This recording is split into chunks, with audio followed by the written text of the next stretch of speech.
Assalamualaikum warahmatullahi wabarakatuh.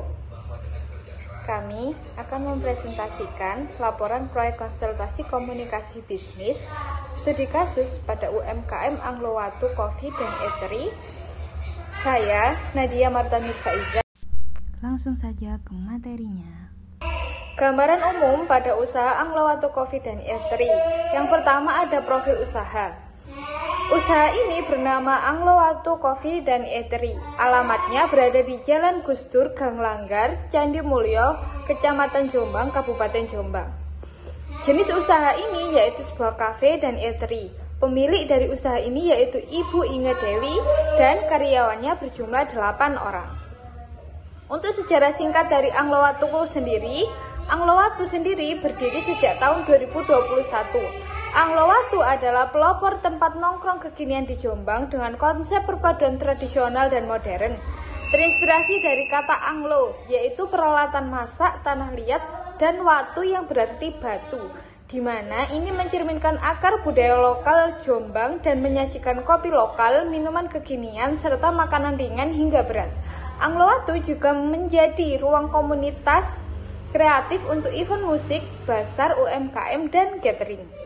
Untuk struktur organisasi di Anglowatu Coffee dan Eatery, yang pertama ada yang namanya owner, di mana owner merupakan pemilik kafe yang mengatur dan mengawasi operasional, pembangunan tugas karyawan, serta menerima laporan stok dan keuangan.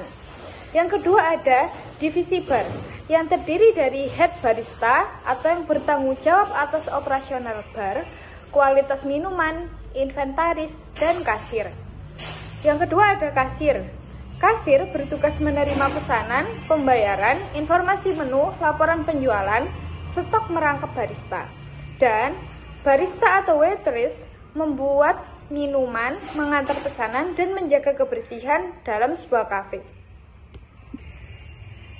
Yang ketiga ada divisi kitchen, yaitu terdiri dari head kitchen yang bertanggung jawab atas manajemen dapur, kualitas makanan, kebersihan, dan persiapan. Di bawah head kitchen ada yang namanya staff kitchen, yaitu mempersiapkan bahan, memasak, menjaga kebersihan, dan membantu penyajian serta mengantar makanan. Struktur ini memungkinkan koordinasi mudah namun rentan masalah komunikasi, di mana memerlukan perbaikan sistem seiring dengan pertumbuhan usaha. Kemudian adapun yang namanya tujuan proyek konsultan komunikasi bisnis. Proyek ini adalah sebuah studi kasus ekstensif tentang bagaimana konsultan membantu perusahaan meningkatkan efektivitas komunikasi mereka, yaitu meliputi perencanaan, pelaksanaan, dan evaluasi.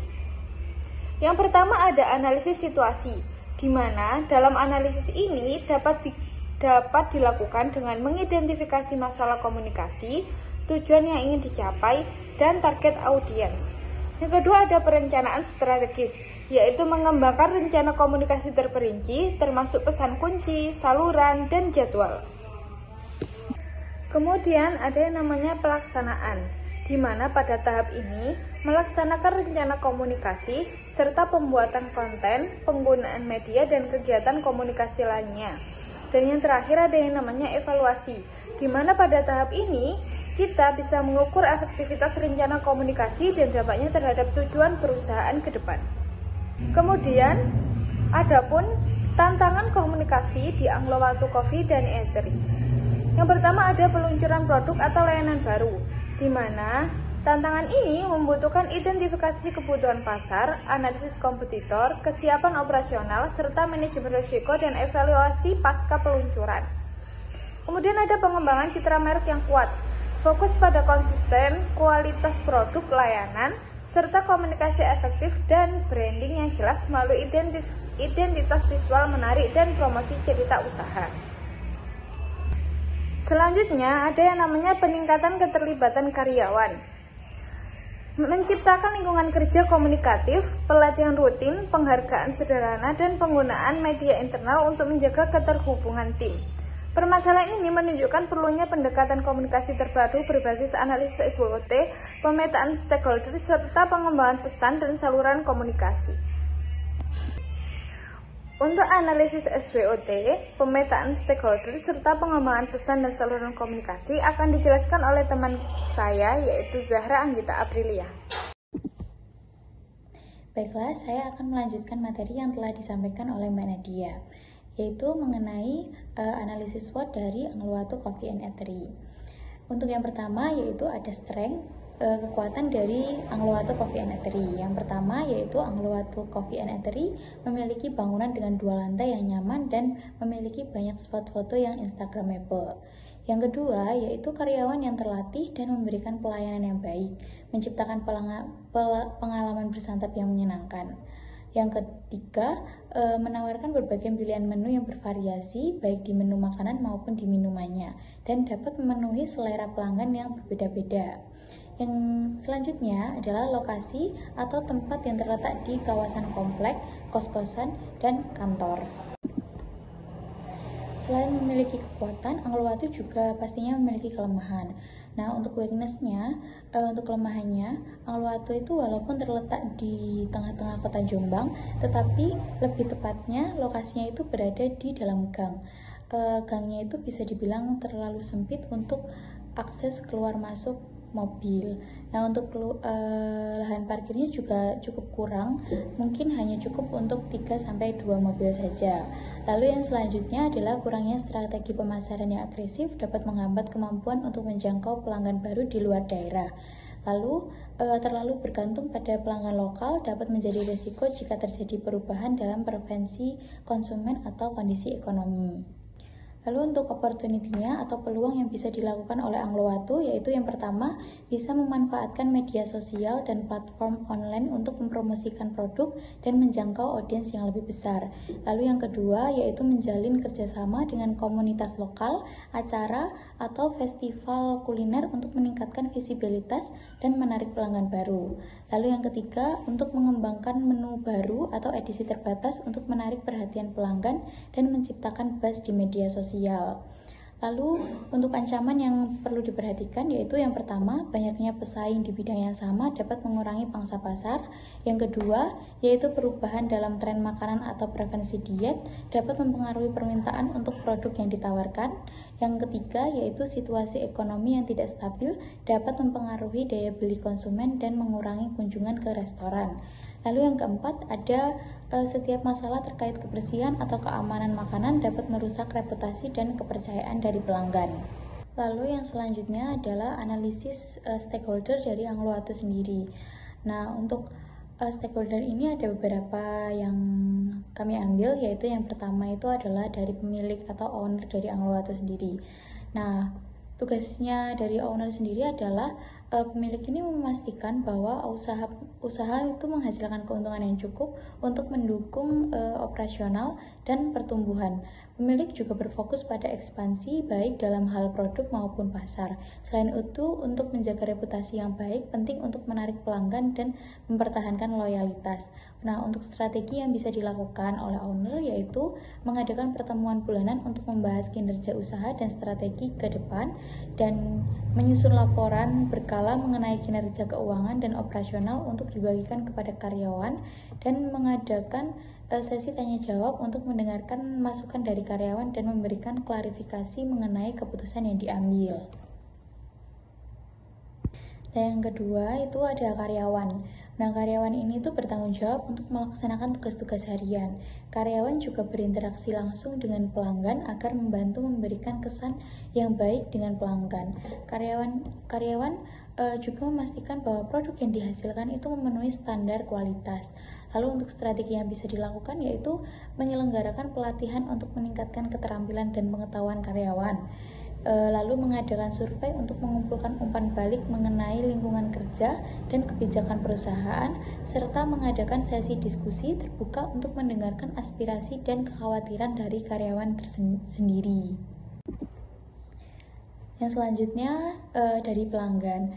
Pelanggan itu adalah kunci keberlangsungan dari suatu usaha. Tanpa adanya pelanggan itu tidak mungkin usaha itu bisa berkembang.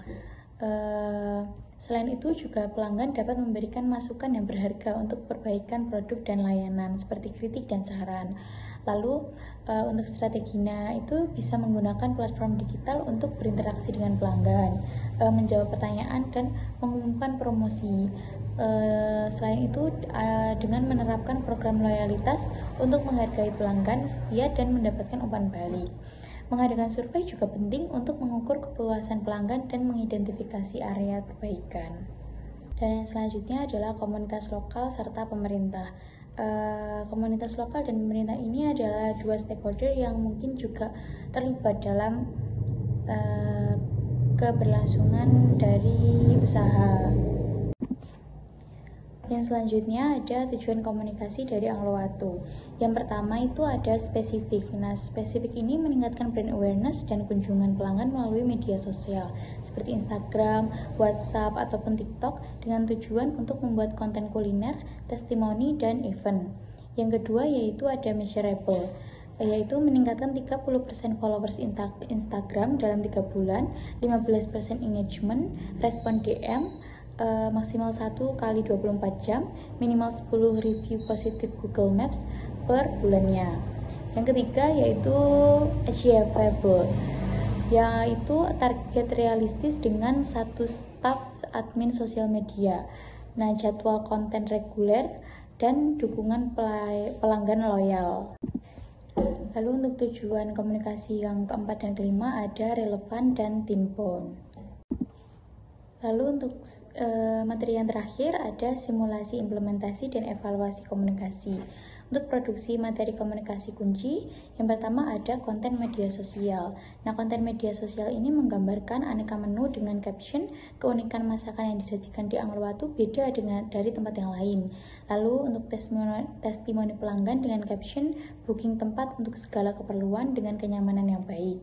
Lalu yang kedua ada promosi TikTok. Promosi TikTok ini berisi tentang video estetik tempat, mengikuti event musiman, kerjasama dengan influencer lokal Jombang. Lalu yang ketiga ada promosi dari mulut ke mulut, yaitu pelanggan merekomendasikan Anglowato berdasarkan pengalaman positif. Jadi setelah dia berkunjung ke Anglowato, dia bisa menceritakannya ke teman-temannya. Untuk selanjutnya teman-temannya itu bisa langsung datang ke Anglowato. Seperti itu.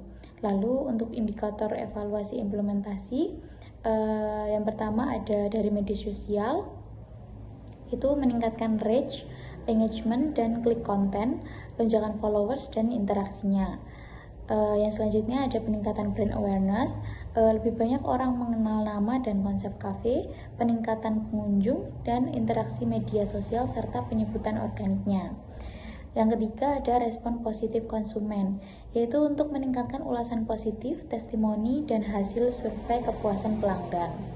Yang selanjutnya ada, dan yang terakhir ada peningkatan pendapatan dan kunjungan. Nah, pertumbuhan jumlah pengunjung dan pendapatan yang stabil. Sekian, terima kasih presentasi dari kami. Kurang lebihnya kami mohon maaf. Wassalamualaikum warahmatullahi wabarakatuh.